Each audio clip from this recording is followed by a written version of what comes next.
Hello guys, welcome back to अनसरकारी।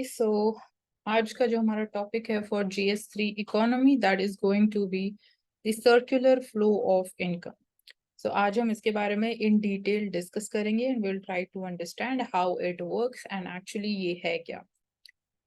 तो we know, जब हम बात करते हैं, again this is a topic from macro economics and the source that we are covering up right now is class 12th macro economics NCERT, and we are done with the microeconomics NCERT completely, so you need to watch all different parts in a proper sequence as you get them on the channel.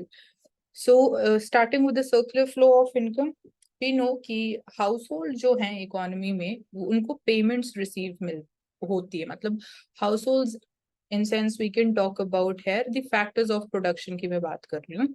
तो households जो है labour supply करते हैं economy में, market में, and firms जो हैं वो डिमांड करती है लेबर सर्विसेज। तो फर्म्स, सिंस जो लेबर है फर्म्स में वर्क करते हैं, तो फर्म्स उनको इन रिटर्न अपनी जो लेबर सर्विसेज प्रोवाइड करते हैं उनको वो वेजेस प्रोवाइड करती हैं। So four kinds of contributions हैं that can be made during the production of goods and services by the households. तो पहला contribution है in terms of human labor, and in return human labor को मिलती है wage for providing their services. Second type of contribution is made by the capital. तो capital को in return मिलता है interest, जो आप ब्याज बोलते हो। Third contribution is entrepreneurship. तो entrepreneur skills के लिए you get profit in return. And lastly जो हमारा फिक्स्ड नेचुरल रिसोर्सेज है, फॉर एग्जांपल हम उसको ब्रॉडली रेफर करते हैं लैंड, तो लैंड को रिटर्न में मिलता है रेंट। तो ये हो गए four major factors of production: land, labour, capital and entrepreneurship. And उनका हमने बात करी कि इन रिटर्न उनको क्या मिलता है when they are providing their services for the production activity in any particular economy. यहाँ पे हम अभी चीजें बिल्कुल सिंपलिस्टिक रखेंगे। हम सिर्फ ये अज्यूम कर रहे हैं कि इकोनॉमी में हाउस एंड फर्म्स एग्जिस्ट करती हैं, एंड हाउस होल्ड जो हैं अपनी सारी जितनी भी इनकम वो अर्न कर रहे हैं वो कंप्लीटली उसको स्पेंड कर रहे हैं। एंड साथ ही साथ और जो अजम्पशंस हैं दैट इंक्लूड्स कि हाउस होल्ड्स सेविंग्स नहीं कर रहे हैं, they are not paying any kind of taxes to the government, and economy जो है वो सिंपल क्लोज्ड इकोनॉमी है। मतलब ट्रेड नहीं हो रहा है, कोई इंपोर्ट एक्सपोर्ट कुछ भी नहीं हो रहा है। तो ये अजम्पशंस है, ये अभी कंप्लीट सिनेरियो है जिसके अंदर हम समझने की कोशिश कर रहे हैं सर्कुलर फ्लो ऑफ इनकम कैसे वर्क करती है। तो हाउस होल्ड्स है और फर्म्स हैं, कोई ट्रेड नहीं हो रहा है, हाउस होल्ड्स कोई टैक्स नहीं पे कर रहे गवर्नमेंट को, बेसिकली गवर्नमेंट एग्जिस्ट ही नहीं कर सकती, कर रही है, आप ये अज्यूम कर सकते हो, और हाउस होल्ड्स सेव भी नहीं करेंगे। तो हाउस होल्ड्स को जो उनको इनकम मिल रही है, इन रिटर्न पैसा मिल रहा है, वो उसका करेंगे क्या? उनके पास एक ही ऑप्शन बचा कि वो उस पूरे पैसे को स्पेंड कर सकते हैं, क्योंकि इन्वेस्टमेंट या सेविंग्स करने का कोई ऑप्शन ही नहीं है उनके पास। सो in other words, we can say कि जो factors of production हैं, they will use their remunerations to buy the goods and services. So aggregate consumption हमें पता लगाना है by the households of the economy, अब वो किस चीज के इक्वल होगा। Obviously एग्रीगेट कंजम्पशन की हम बात कर रहे हैं तो वो उतना ही कंज्यूम करेंगे हाउस होल्ड जितना वो एग्रीगेट स्पेंड कर रहे हैं, जितना वो एग्रीगेट एक्सपेंडिचर कर रहे हैं in terms of buying the goods and services. तो ये दोनों चीज इक्वल होंगी। देन विट सी कि जो इंटायर इनकम है इकोनॉमी में वो कैसे जनरेट कैसे हो रही है।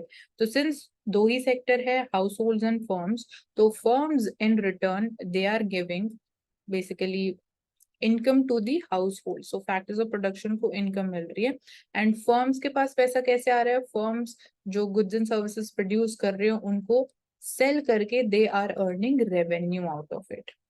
तो उसी रेवेन्यू से इन रिटर्न वो लोग कुछ अमाउंट जो है वो फैक्टर्स ऑफ प्रोडक्शन को पे बैक कर देते हैं, जो उनके पास लेफ्ट ओवर अमाउंट बचता है after doing all these payments, वो उनका प्रॉफिट हो जाता है फॉर एंटरप्रेन्योरशिप।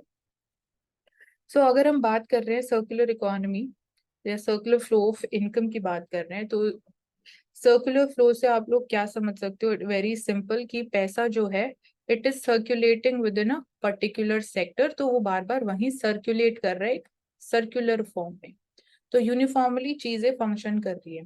तो यहाँ पे सिंस हमने अज्यूम किया कि firms and house hold he exist करते हैं, तो पहले हम अपर हाफ ऑफ द पोर्शन को समझते हैं इस फिगर के। तो फर्स्ट एरो जो है which is emerging out of the households and it is ending at the firms. तो ये शो कर रहा है कि house hold goods and services demand करते जो फर्म्स प्रोड्यूस कर रही है उसको खरीदने के लिए कुछ पैसा वो स्पेंड कर रहे हैं, एंड इन रिटर्न ऑब्वियसली अगर वो पैसा स्पेंड कर रहे हैं तो उनको रिटर्न में गुड्स एंड सर्विसेज मिल रही है जो फर्म्स प्रोड्यूस कर रही है।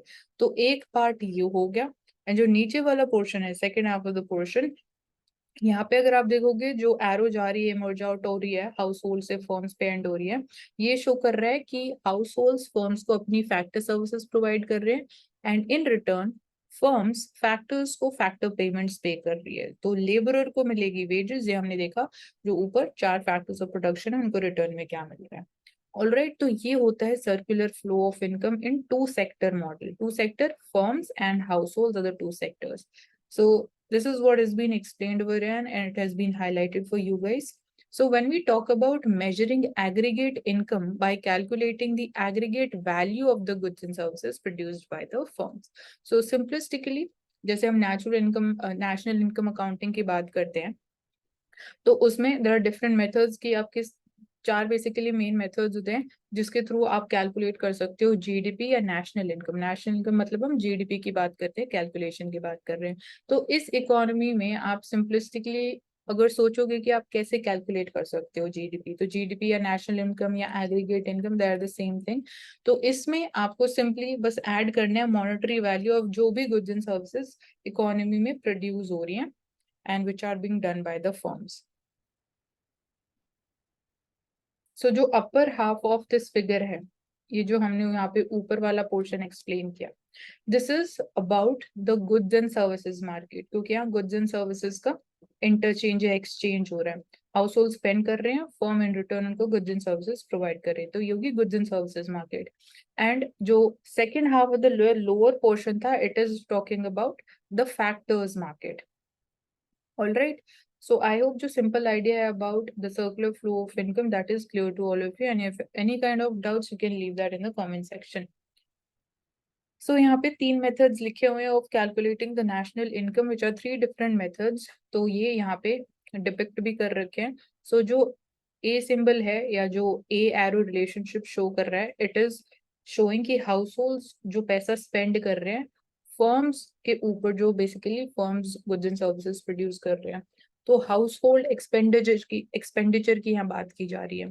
तो ये अगर हम टोटल कर लेंगे जितना भी हाउस होल्ड टोटल एक्सपेंडिचर कर रहे हैं, तो एक वो मेथड है जिसके थ्रू हमें नेशनल इनकम मिल सकती है एंड उसको हम बोलते हैं expenditure method. So this is the first method of calculating national income or the GDP in an economy.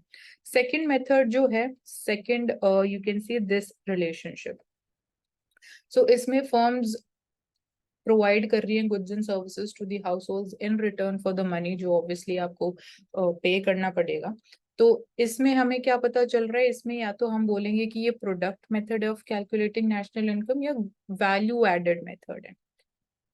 And जो थर्ड मेथड होगा जो ये वाली एरो डिपिक्ट कर रही है फैक्टर पेमेंट्स, तो ये होता है इनकम मेथड। इनकम मेथड कैसे, हाउस होल्ड अपनी सर्विसेज प्रोवाइड कर रहे हैं, उनको रिटर्न में इनकम मिल रही है फॉर प्रोवाइडिंग देयर सर्विसेज। तो जब टोटल इनकम हम किसी इकोनॉमी में कैलकुलेट करेंगे तो विल गेट कि नेशनल इनकम कितनी आई, क्योंकि अल्टीमेटली यहाँ पे कहीं ना कहीं जो तीनों चीजें चल रही है अगर आप उसको सिंपली समझने की कोशिश करोगे तो जो जीडीपी की वैल्यू आएगी थ्रू दीज 3 मेथड्स वो exactly same आएगी। तो इसीलिए we are having so many different types of methods for calculation of GDP and expenditure method, product method and the income method. So these are 3 different means of calculating the national income. इनकी detail हम next lecture में start करेंगे। So अभी के लिए हम ये circular flow of income वाला ही कंप्लीट कर लेते हैं topic. So here we have one more diagram. You can see factor market बोलते हैं, फैक्टर्स ऑफ प्रोडक्शन जो भी आप लोगों को मैंने शो किया through another figure. Give me a moment.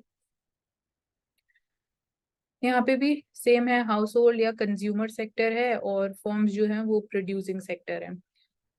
तो firms in return factor payments provide करती है in the form of rent, labourers को जाता है लैंड को जाता है, वेजेस जाती है लेबरर्स को, इंटरेस्ट जाता है कैपिटल को, और जो प्रॉफिट्स हैं वो एंटरप्रेन्योरशिप को। ये 3 different forms of factor payments है जो यहाँ से यहाँ फ्लो कर रही है। In return obviously house hold जो हैं वो ये 3 फैक्टर्स ऑफ प्रोडक्शन अवेलेबल कराते हैं, and that includes land, labour, capital and entrepreneurship, जिसके through production activities are possible in an economy. और जो गुड्स एंड सर्विसेज वाला था या प्रोडक्ट मार्केट की अगर हम बात करें तो firms they are providing goods and services जो वो लोग प्रोड्यूस कर रहे हैं to the households, and households उनको बाय कर रहे हैं through spending the income that they were earning by providing their labor services to the firms. All right.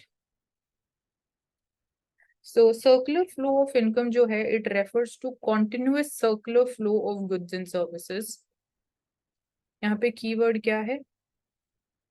Continuous circular flow of goods and services हो रहा है, and money among different sectors of economy भी flow हो रहा है। तो एक continuous circular flow में चीजें function कर रही है, and things they are getting repeated once एक पूरी साइकिल कंप्लीट हो जाती है, एक पूरा फ्लो कंप्लीट हो जाता है। तो जो फ्लो ऑफ मनी है that is aggregate value of the goods and services, either as the factor payment आप ले सकते हो या फिर as expenditure on goods and services. तो expenditure on goods and services भी सेम ही बात हो गई अगर आप कैलकुलेट कर रहे हो monetary value of the goods and services जो प्रोड्यूस की जा रहे हैं। या तो आप इसको प्रोडक्शन के पर्सपेक्टिव से सोच सकते हो या आप इसको कंजम्पशन के पर्सपेक्टिव से, बट दोनों की जो टोटल वैल्यू एग्रीगेट वैल्यू आएगी वो सेम आएगी। सो इनकम पहले जनरेट की जाती है प्रोडक्शन यूनिट्स के लेवल पे, देन उनको डिस्ट्रीब्यूट किया जाता है amongst different factors of production जिन्होंने अपनी सर्विसेज प्रोवाइड की in the production activity, and ultimately we are seeing कि जो पैसा है it comes back to the production units in the form of revenue that they are earning, क्योंकि जो households हैं वो income जो earn करते हैं ultimately फिर वो पैसा वापस spend करते हैं in buying goods and services, तो वो पैसा वापस से flow कर जाता है towards the producing or the production units. So that's how the circular flow of money is there and how it is functioning. So principle क्या है सर्कुलर फ्लो ऑफ इनकम के? सो 2 बेसिक प्रिंसिपल्स हैं। One is की अगर कोई भी exchange process की हम बात करते हैं तो जो सेलर है या प्रोड्यूसर है they are receiving the same amount which the buyer or the consumer spends. So this is understood. And second principle is that goods and services flow जो हो रहा है वो वन डायरेक्शन में हो रहा है, and money payment to acquire them flow in the return direction giving rise to circular flow. So again ये कहीं ना कहीं उसी चीज की बात कर रहे हैं। So अब हमारे लिए जो इम्पोर्टेंट चीज है समझने के लिए real flows and money flows में क्या डिफरेंस होता है। तो रियल फ्लोज जो हैं they are related to flow of goods and services, and money flow is obviously term में मनी है तो it is related to how money is flowing, how it is exchanging hands in the economy. So as a form of factor payments and consumption expenditure कैसे money flows change हो रहे हैं या कैसे वो flow कर रहे हैं money, कहाँ से कहाँ flow कर रहे हैं, तो that is related to money flows. All right, तो real flows goods and services कैसे flow कर रहे हैं? goods and services flow कर रहे हैं firm से households तक, and money flow पहले income की form में money flow करता है again फॉर्म से हाउस होल्ड के लेवल पे, एंड एक्सपेंडिचर की फॉर्म में मनी कैसे फ्लो कर रहा है हाउस होल्ड से फॉर्म्स तक, क्योंकि हाउस होल्ड बाय कर रहे हैं गुड्स एंड सर्विसेज तो वो कुछ पैसा स्पेंड करेंगे तभी उनको गुड्स एंड सर्विसेज मिलेंगे। सो this is the simple meaning. So obviously जो इनकम फ्लोज और प्रोडक्ट फ्लोज हैं वो हमेशा इक्वल होते हैं। कौन कौन सी चीजें इक्वल होती हैं?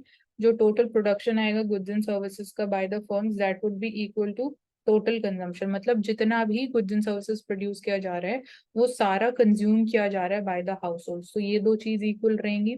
एंड जो फैक्टर पेमेंट्स फर्म्स कर रही है in the form of income, तो वो सारी इनकम स्पेंड की जाएगी by the household sector.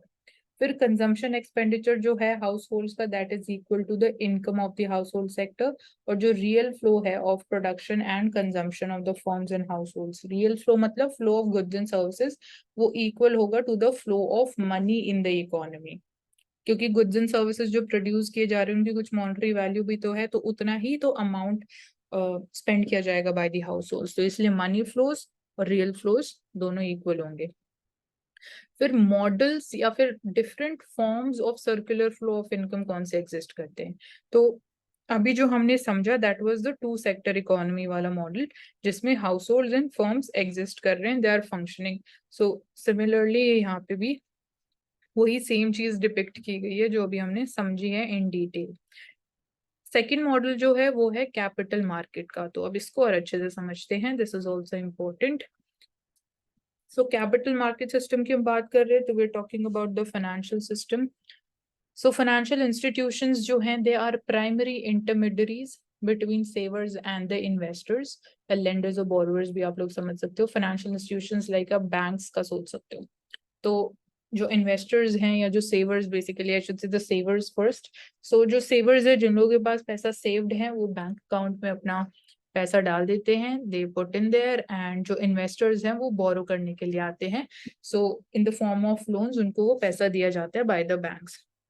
सो इसलिए वी आर सेइंग कि जो फाइनेंशियल इंस्टीट्यूशंस है वो इंटरमीडियरीज की तरह एक्ट करता है बिटवीन सेवर्स एंड इन्वेस्टर्स। तो ये जितनी भी लैंडिंग और बोरोइंग एक्टिविटी होती है, it is channelled through the capital market. Capital market में अब शेयर मार्केट एक कंपोनेंट है उसका। शेयर मार्केट हो गया, गवर्नमेंट सिक्योरिटीज मार्केट हो गया, कॉर्पोरेट बॉन्ड मार्केट होगी, तो this are different components of it. So यहाँ पे अगर आप देखोगे, try to understand this diagram, तो बीच में है कैपिटल मार्केट। हाउस होल्ड पैसा सेव करते हैं तो वो अपना पैसा डिपॉजिट कर देंगे कैपिटल मार्केट में। एंड जो फर्म सेक्टर है, since they are in the business, तो उनको कुछ एक्स्ट्रा पैसा भी चाहिए होता है, तो कैपिटल मार्केट से पैसा बोरो कर देंगे। एंड जो रिटर्न्स होंगे, वंस जो पर्पस है ऑफ बोरोइंग द मनी वो फुलफिल होने के बाद अगेन वो पैसा कैपिटल मार्केट में इन्वेस्ट कर देंगे। एंड अगेन फर्म सेक्टर की भी कुछ सेविंग्स है जो वापस से इन्वेस्ट की जाएंगी इन द कैपिटल मार्केट। तो firms goods and services provide कर रहे हैं हाउस होल्ड्स को, and households they are spending the consumption expenditure on the goods and services. तो ये सर्कुलर फ्लो ऑफ इनकम है two sector economy with the capital market. तो ये दोनों चीजों की बात हो रही है, गुड्स एंड सर्विसेज मार्केट की भी बात हो गई एंड यहाँ पे कैपिटल मार्केट की भी बात हो गई। अब बात करते हैं लीकेजेस एंड इंजेक्शंस। तो ये क्या होते हैं? सो लीकेज वो अमाउंट ऑफ मनी है which is withdrawn from the flow of income, whereas injections जो है वो है अमाउंट ऑफ मनी जो ऐड किया जाता है फ्लो ऑफ इनकम में। तो लीकेजेस कैसे पॉसिबल है फ्लो ऑफ इनकम में से? लाइक सेविंग्स अगर की जा रही है, अभी जो हमने स्टार्टिंग में बिल्कुल मॉडल जो हम समझ रहे थे उसमें हमने अज्यूम किया था कि हाउस होल्ड जो है ना वो पैसा सेव कर सकते हैं, ना वो टैक्सेस पे कर रहे हैं, और ना ही कोई ट्रेड एक्टिविटी हो रही है। तो अगर हम बात करते हैं सेविंग्स और अगेन ये तीन चीजों के बारे में अगर हम बात कर रहे हैं, तो ये एक फॉर्म ऑफ लीकेज है।